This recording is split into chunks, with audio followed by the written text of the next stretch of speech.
जय श्री श्याम। नंदन वन में एक नन्ही चिड़िया रहती थी जिसके दो मुंह थे। दो मुंह होने के कारण वह चिड़िया दूसरे पक्षियों से बिल्कुल विचित्र दिखती थी। वह चिड़िया एक बरगद के पेड़ पर घोंसला बनाकर रहती थी। एक दिन वह चिड़िया जंगल में भोजन की तलाश में इधर उधर उड़ रही थी। अचानक चिड़िया के दाएं वाले मुंह की नज़र एक लाल फल पर पड़ी। देखते ही उसके मुंह में पानी आ गया और वह तेज़ी से वो लाल फल खाने को आगे बढ़ी। अब चिड़िया का दायां मुंह बड़े स्वाद से वो फल खा रहा था।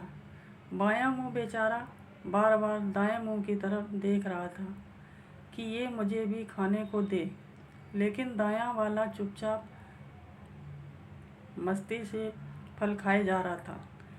अब बाएं मुंह ने दाएं वाले से प्रार्थना की कि थोड़ा सा फल खाने को मुझे भी दे दो। तो इस पर दाएं मुंह ने गुस्सा दिखाते हुए कहा कि हम दोनों का पेट एक ही है, अगर मैं खाऊंगा तो वो हमारे पेट में ही जाएगा। लेकिन उसने बाएं वाले को कुछ खाने को नहीं दिया। अगले दिन चिड़िया फिर से जंगल में खाने की तलाश में उड़ रही थी।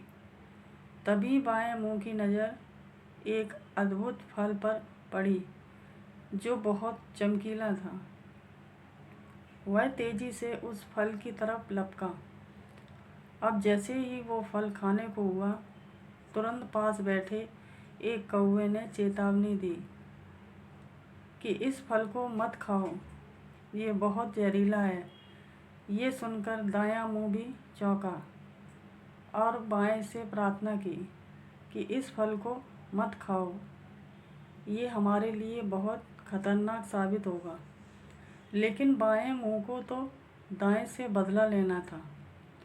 उसने एक न सुनी और चुपचाप वह फल खाने लगा।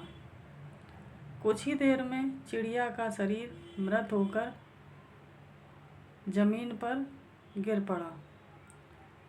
दोस्तों, कहानी सुनने में तो आनंद आया होगा, लेकिन जब मैं आपको इसकी शिक्षा बताऊंगा तो आपको आंखें फटी रह जाएंगी।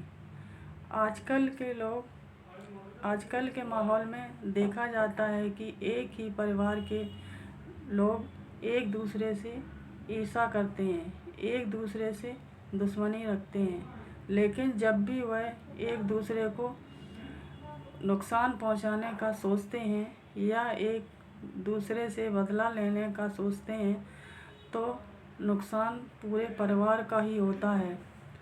इसलिए एक दूसरे से मिलजुल कर रहें, क्योंकि अगर परिवार का एक भी सदस्य गलत काम करे तो नुकसान पूरे परिवार का होता है। यही इस कहानी की शिक्षा है। धन्यवाद। जय हिंद।